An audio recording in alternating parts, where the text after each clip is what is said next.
We are still in the sixth Mishnah of the sixth chapter. We've been here for a while because these are the 48 ways to wisdom. Our sages of blessed memory codified for us 48 different ways to achieve wisdom. And these are the people that we should listen to for advice in this area. They are experts. And we're now up to way number 26. And that is to know your place. To know your place. And those words don't obviously mean something to us. What does it mean to know your place? And what does it help? How does it help towards the achieving of wisdom? Of course, knowing your place seems to imply not your physical place, but maybe your standing, maybe your position, maybe the role you have to play. Your place means your position in society, your role in society, the greatness that is destined for you, but it's not immediately clear what this means. Now, there are some examples of this idea of knowing your place that are featured in the literature. For example, in chapter 19 of the book of Exodus, we read about the run-up to Sinai. The Jewish people are surrounding the mountain, and they're told that they're going to experience something very sensational, very dramatic, very miraculous. In a couple of days, they're told that they need to prepare, and repeatedly they're told that they must not get too close to the mountain. If they do, they will die. Human and animal will die. And there's this emphasis that Moshe is warned and the nation's warned again and again not to get too close. And they actually erect a barrier, and everyone's told exactly where they need to be. And the verse tells us, chapter 19, verse 22, that even the Kohanim, meaning the priests, who are the ones who approach God, they're the ones who are typically a bit closer than everyone else, they too shall sanctify themselves.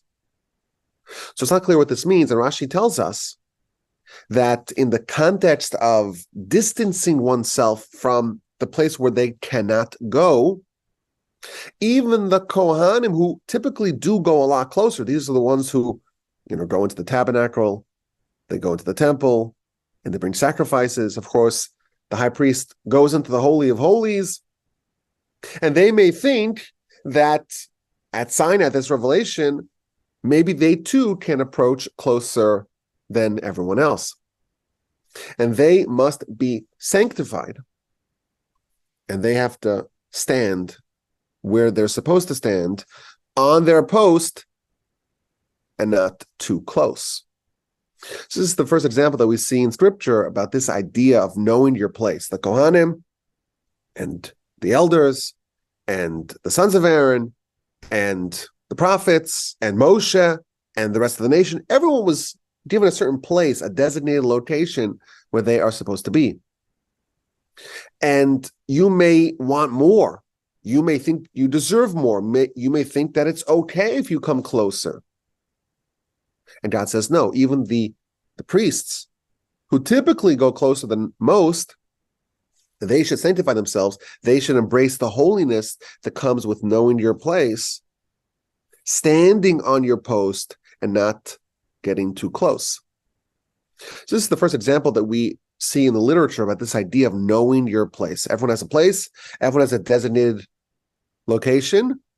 And if you strive to get more, if you strive to overshoot your location, it can be very dangerous. But if you stand on your post and you understand where you're supposed to be and you embrace the position that you were placed in, that is holiness. The priests should be sanctified. That is holiness. Holiness is to know exactly where you're supposed to be, not to overshoot it. So this is the first idea we're going to see, and we'll try to make it more practical in just a bit. We don't strive to achieve things that are out of our place. We believe that we're all destined for great things. After all, as bearers of a soul, we're not placed here to be mediocre, to be generic, and to just live the way animals live. Animals, they're born, They sustain their body and they die, and that's really it. They don't leave a lasting impact. Humans change everything. We have the ability to effectuate change. We could change the world. We could elevate the world, and God forbid, we can cause the world to regress and to spiral in a negative way. And of course, we have the tools to achieve both of those ends. And those tools, the greatness that we have within us, it's within us. It's not without of us. And the first idea that we see here, again, this is just working into this notion a bit slowly, just from what we know from Scripture. Only within your realm, only in your place, only on your position, only on your post, only there will you find your greatness. Outside of it, you will not find your greatness. And holiness is to stay far away if you're supposed to be far away, relatively so. Idea number one. Idea number two, we find in the Sanhedrin. Of course, we are familiar with the notion of a Sanhedrin. It's the Supreme Court of the Jewish people. It's 71 elders. This is a body, this is an institution that was founded by Moshe and endured for 1,700 years. And the Talmud tells us that the Sanhedrin, it wasn't just 71 sages. There were more sages. There were 3 benches of associates that participated in the proceedings. But not only that, every person amongst the Great Sanhedrin and amongst the 3 benches of associates, each comprised of 23 elders. So you do the math, 71 elders on the Great Sanhedrin, and then 3 benches of associates, each comprised of 23 elders. So that's 71 plus 69. It's 140 sages. And every single person, the Mishnah tells us, Sanhedrin 37a, every single one of them knew their place. There were 140 seats, and everyone knew exactly where they sat. And the reason for this is because there was a hierarchy. There was a rank. There was a seniority system. In the Great Sanhedrin, if you're part of the Great Sanhedrin, you're part of the 71, you're not part of those other 3 benches. And even amongst that 71, it was ranked from the highest, most senior member to the lowest, most junior member, 1 through 71. And even amongst those 3 benches of associates, each comprised of 23 elders, there was bench number 1, the triple A's, if you will, and number 2 and number 3. And even amongst the 23, it went from most junior to most senior. And actually, the way that it was done is that if one of the jurists retired or passed away, and they vacate their spot, obviously, everyone below them moves up 1 notch. So suppose you were number 17 on the middle bench of the 3 benches of associates, and a member of the Great Sanhedrin passes, you move up to number 16. And number 1 of your bench moves up to the higher bench. And number 1 of the highest bench of associates moves to number 71 of the higher court. And there's an emphasis here. Everyone knew their place, even amongst the great sages. There's this emphasis. Everyone has to know exactly where they belong. You know, it doesn't always work like that in every domain. Like the current Chief Justice of the Supreme Court, he was nominated to be an associate justice. And then during the proceedings, William Rehnquist died, and the president withdrew his nomination to be an associate justice and resubmitted his nomination to be a chief justice. So he went from 0 to number 1. It doesn't work like that. When someone becomes a member of the Sanhedrin, you start off as the lowest of 140, and you slowly make your way up the lowest level, and the next level, and then the third level of associates, and then the lowest level of the great Sanhedrin, and so on. And then what they do is they find the greatest sage in the entire land that's not part of these 140, and they are nominated to be the lowest level of the lowest bench. So again, we see this emphasis amongst the sages that everyone has to know their place. Everyone has to know where they belong. Everyone has to understand exactly where their position is. Now, let's try to bring this idea a little bit closer to us. The sign of revelation, that's in the past. The Sanhedrin, it's not an office that we imagine any of us will be holding, at least right now. So how do we take this idea of knowing your place and bring it a little bit closer to our understanding? So I want to share maybe 3 different ways to view this. You have to know your place. Where's your place? So I would say, well, it's in the Torch Center in Houston, Texas. That's where I am right now. That's my place. Maybe in the summer, you go visit family. Maybe you go take a vacation to Iceland, and that's your place. But is that really your place? Is that your permanent place? Right now, you're here on this earth. Of course, we have some people orbiting in space, but they're still close enough. But this, of course, is not your permanent place. Where will you be in 100 years from now? In all likelihood, you'll be in a very different place. And we're told earlier in our book, you have to know where you're going. That's also part of your realm. And where you're going, if you're lucky, it's to a place of worms and maggots. Now, of course, that's where your body is going. Your soul, that too has a destination. And therefore, when we ask the question of what's your place, we have to kind of break it down and say, well, right now, I'm a body and soul merged together. And I'm in this place. I'm in terra firma. I'm in planet Earth. I'm in this physical world.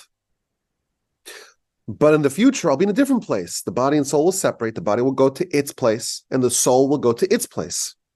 And is that my place, or is this my place? We learned. This is an idea that we see again and again. Maybe it's the most important idea.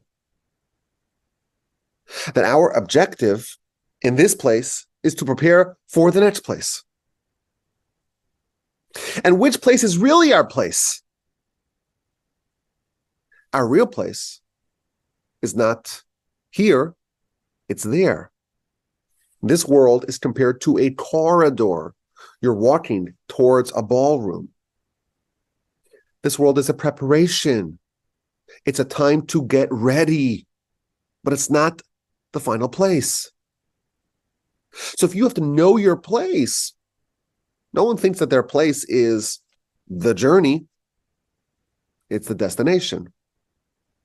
If you travel across the country and you happen to drive through Mississippi and Alabama and Tennessee and Kentucky and Ohio and Michigan and New York, New Jersey, Pennsylvania, Maryland, both Virginias, no one says this is my place. You don't become a West Virginian for a few hours as you drive through the 81. It's not your place. Your place is where you actually live. So one idea here is that we have to really think about what is our place in this world, which is traveling. Our real place is where we actually settle down. And you have to not just be aware of that, you have to know it. You have to live by it. If you know your place, and that is that your body is placed in one location where it comes from, and your soul is placed in another location where it comes from, if you really know that, that will lead you towards wisdom. What is wisdom? Wisdom is investing in your soul. Wisdom is investing in your real place, in the place that will outlast the temporary place. It's investing in the permanent place. That's what wisdom is. Wisdom is a choice to prioritize a permanent life over a temporary one. And I'll tell you a secret. When you die, I hope this is not surprising to you. I have some surprising news, maybe a bit distressing. You will die. That is the destiny of all mankind. I hate to be the bearer of bad news. What will you take with you? What's actually yours? What do you bring with you to your place? So, of course, mitzvos, any mitzvah that you do, any righteous deed that you do, any kind thing that you do, anytime you're listening to God, that's a merit that you take with you forever. But of course, what you study, what you amass in your brain, what you invest in your soul, that you take with you as well.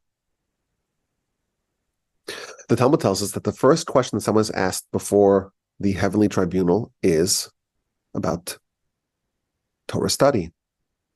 Now, it is true, before you jump on me, it is true, there are two teachings in the Talmud, one in the book of Shabbos, page 31a, and one in the book of Sanhedrin, page 7a, that give different accounts as to the interrogation that the heavenly tribunal gives to people. And that's a question that's resolved by the commentators. But in one of them, Sanhedrin 7a, it says that the first question relates to Torah study. Why is that relevant? Because that really determines everything about your life in that place. The Talmud of the book of Bava Basra, on page 10b, it's a very interesting Talmud. It's one we've spoken about many times. But when we speak about it, we tend to focus on the first half of the narrative, not the continuation. It's the first documented instance of a near-death experience. One of the great sages, he was ill, he died, and was resuscitated. And they asked him, what do you see? And he said, I saw an upside-down world. The lofty ones are lowly, and the lowly ones are lofty. Everything was opposite in that world. And the sages told him, no, you didn't see an upside-down world. You saw a clear world. Our world is upside down. And the narrative continues. He says, I also heard something. When I was there, I heard an announcement. What was the announcement that he heard in heaven during his brief stay there? I heard that they were saying, praiseworthy is he who comes to this place. And his study and his Torah and his Talmud is in his hands. Ashrei mi shebalakan v'talmudo biyado. Praiseworthy is he who comes here, arrives here, and his study is in his hands. So what that means, of course, it's widely discussed. The precise words of the narrative of this testimony, it's not just randomly said, of course. But what we are told is that when someone does arrive at that world, at their permanent place, they can bring with them their study. The test, it's an open book. You could bring your study, you could bring your notes, you could bring your accomplishments. What you study here, you bring with you there. And the more someone studies, the greater the scope of their spiritual life for eternity is. And thus, our study in this world, it's almost the expansion of our scope of our spiritual life in the next world. And if you know your place, and you realize what's the permanent place and what's just the ephemeral, temporary one, well, you made sure that you're ready for what it's like in that place. Good news and bad news. Death is quite liberating. And that can be very bad news. Because everything that you wanted so much, you craved so much, you desired so much in this world, is all available for you. Completely at your fingertips. And you have zero interest in it. Zero. It does not excite you one little bit. Nothing physical, material, carnal excites you anymore. And it's all there. It's all available. You could be anywhere, do anything. And you have no interest. The only things that you want, we're told, the only things that matter are things that excite the soul. And the soul's liberated. And the things that were inhibiting the soul in this world are removed. But if you have nothing to dig into, you're not bringing anything with you, the soul is free to do whatever it wants, but it can't. And thus, we see an emphasis to prepare for your journey, to make sure you stockpile, you fill up your pockets and your satchel with things that matter to the soul, because otherwise you are out of luck. Now, I will say, Torah study done in someone's merit can accrue to them after they pass. Which is why, of course, there's a great emphasis to make sure that people do mitzvos and study Torah in the merit of the deceased, which is why there's a wide-held tradition to donate money in the merit of the deceased. The Chafetz Chaim writes that people should designate some portion of their estate to Torah study in the merit of their soul, and he advises someone, don't give it to your children. Don't expect your children to do it. All they care about is your inheritance. Give it to a third party, place it in escrow, make sure it's targeted for the benefit of your soul after you pass.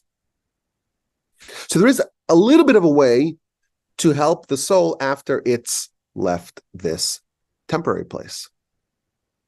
But of course, ideally, we should stockpile as much merit for the soul ourselves. Our own Torah study is indispensable.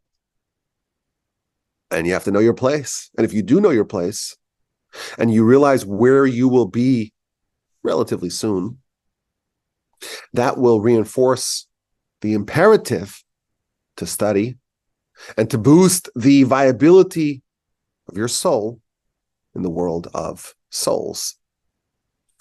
So idea number one, know your place, is to know where you're going.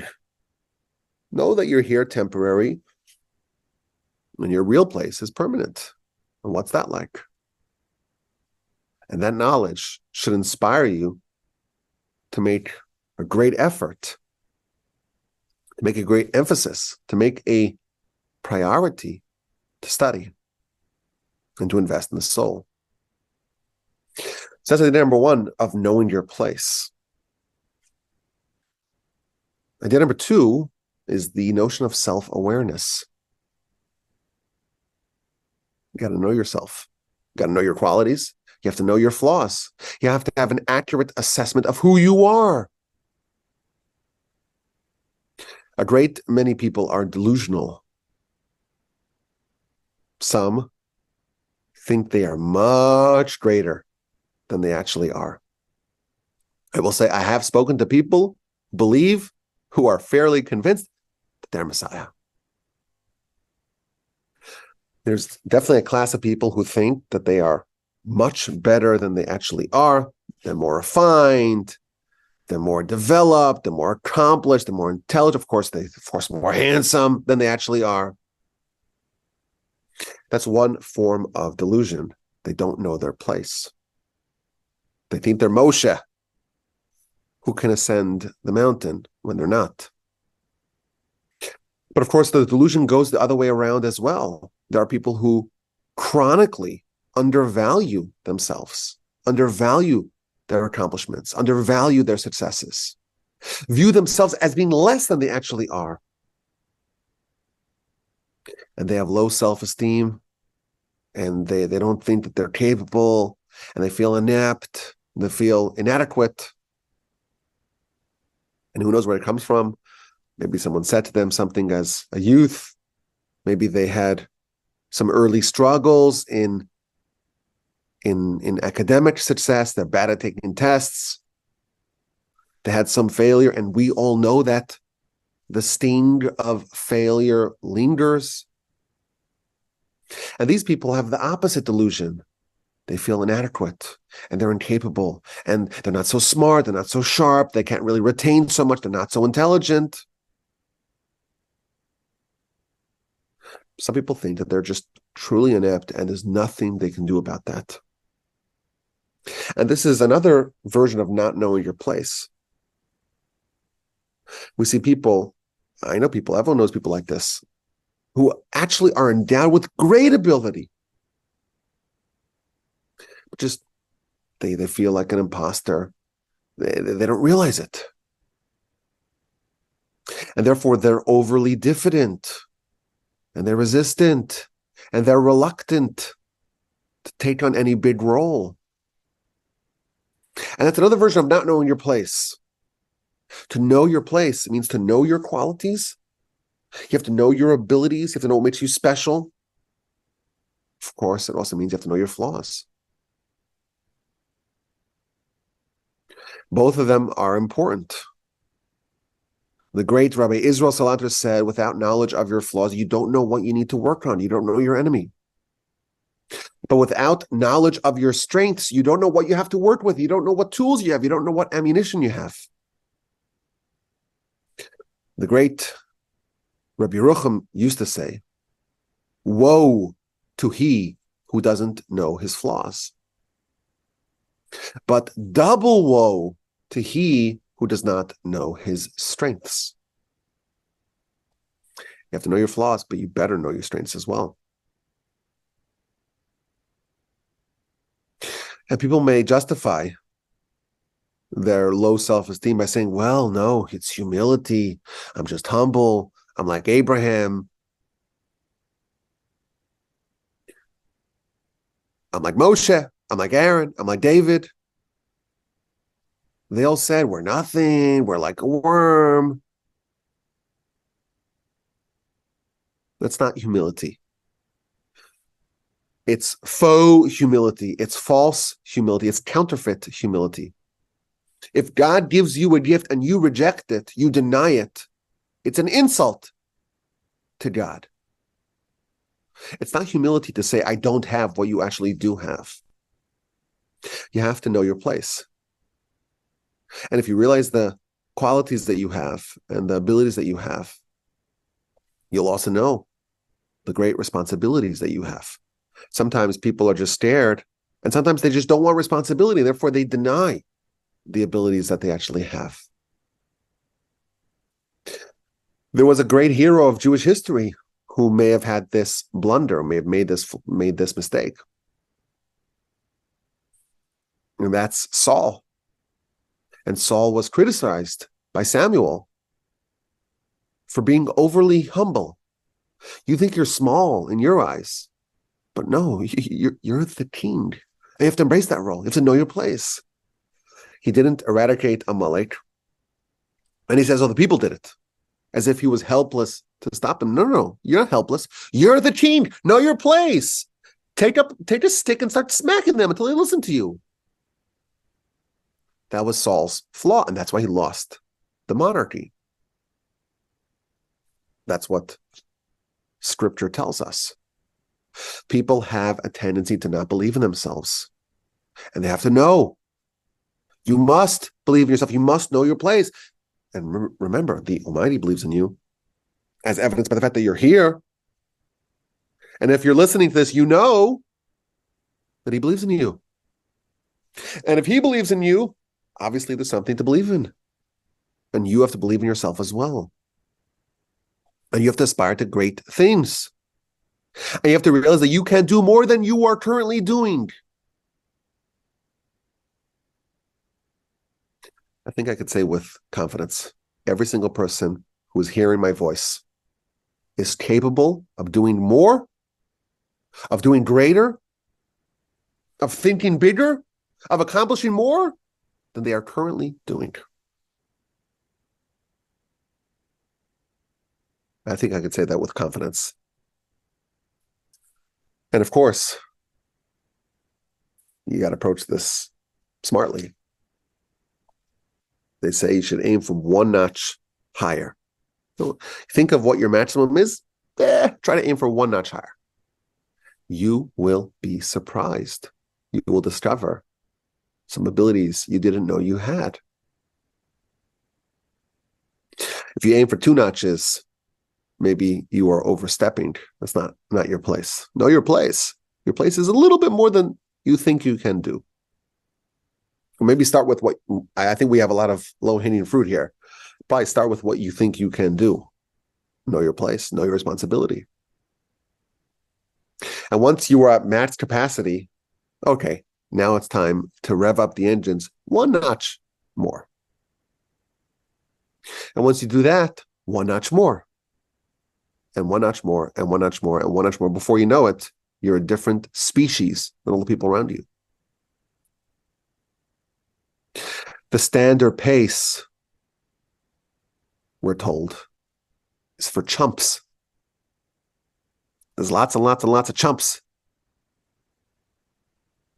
And I would argue it's no surprise, it's no coincidence that the great men of our history were shepherds.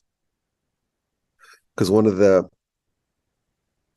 realities, the sad realities of our world is that we compare ourselves to other people. And most people are decidedly mediocre.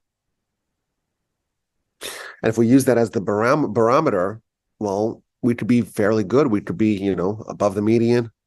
We could be in the 90th percentile without really breaking a sweat. If you are a shepherd, you have no other mediocre humans to compare yourself to. And that's actually a great blessing. You haven't been trained about the low expectations of humanities. And that's a very good thing. So that's idea number 2. Know your place. Know your qualities. Know your flaws. Know your abilities. Don't think you can do so much more. Don't think you've already done so much more. Realize that you still have a lot more to accomplish. But don't think that you're ineffectual, inept, inadequate, incapable. Don't buy that fiction either. It's not humility. It's not righteousness. The Almighty wants you to do great things, and you can do it. And the Torah says, no, you can't. And listening to that voice is existentially harmful. And finally, I want to suggest a third approach, and this is similar along these lines, but it has a different spin on it. And this is a very, very big theme that I think is not discussed often enough. And that's the idea of the individual responsibility placed upon every person. The Torah, we are told, the Talmud calculates, has 630 mitzvahs. And of course, not everyone can fulfill all 613, but everyone's obligated in all 613, all Jews. And that covenant was forged at Sinai and was re-upped, of course, several times. But the Sinai revelation is the beginning of this responsibility. You finish Sinai revelation, and now you sign up the line that's dotted, and you are obligated. As a Jew, you have to keep all 630 mitzvahs.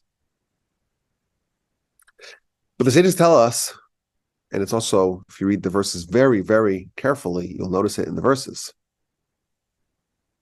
Sinai was not just a generic revelation. It was also an individualized experience. Meaning, not every individual experienced it the same. In fact, no two individuals experienced it the same. There were 600,000 individual experiences. And thus, we can say that there are really two types of Torah. Every Jew is obligated in two types of Torah. The general Torah that's universal, that is the same for everyone, 613. And if you were given at Sinai something different than everyone else, then that means that you have a responsibility of Torah that's different than everyone else. There's a unique bit of Torah that has your name on it and no one else's. And this idea is featured in other places in the literature. For example, we're told that every one of the 600,000 root souls of the Jewish people has a letter in the Torah, because there are 600,000 letters in the Torah. That means that there's one letter that every Jew has that no one else has. It's their individual Torah. And we're also told that a person's individual unique strengths and weaknesses are tailored towards giving them the chance, the opportunity, and also the framework to accomplish their unique Torah. There may be one particular area of life that a person, has, feels that it resonates with them. There's a part of Torah in which their heart desires. The whole world was created for you. There's one bit of responsibility that's only yours. And thus, if you want to have wisdom, and not just of the generic type, not just of the type that is the same for everyone, you want yours. You want to know your place in the grand scheme of things. Where's your place? Where's your place in the Torah? Where's that one letter that's yours? You have to know your place. And this, of course, changes everything, because it's a whole life's journey. It's a whole odyssey. It's a quest to find your place, to find your Torah, to find that one part of the responsibility of humanity that is on your shoulders and no one else's. And of course, it's maddeningly difficult to try to find that place. How do you find your responsibility? How do you find your mission? But the pursuit of it, to know your place, that pursuit will bring you to great, great things. So just knowing that you have a place, knowing that amongst the great panoply of the universe and of the Torah, there's one place that's yours, that's your portion in the Torah. Knowing that and making it your life's mission to find that and to exercise the responsibilities, to execute the responsibilities placed upon your shoulders. That leads to a very, very different sort of life. And perhaps that too is being hinted in the words of our sages, way number 26, to know your place. With just a few words, our sages, of course, are revealing so many layers, so many dimensions of insight and of wisdom. We're past the 50% mark of the 48 ways to wisdom. There's a lot more. But each one of these, each one on its own, it's a whole universe, it's a whole world. I thank you for listening. My email address is rabbiwolbe@gmail.com. Of course, I work for Torch. I'm back in the Torch Center. We spent the summer up north. I did a lot of driving. Would not recommend too much driving. Take an airplane instead. As much as you hate air travel, it's still better. But now we're back in the Torch Center, and please God, we'll have a great year together. The email address is again rabbiwolbe@gmail.com.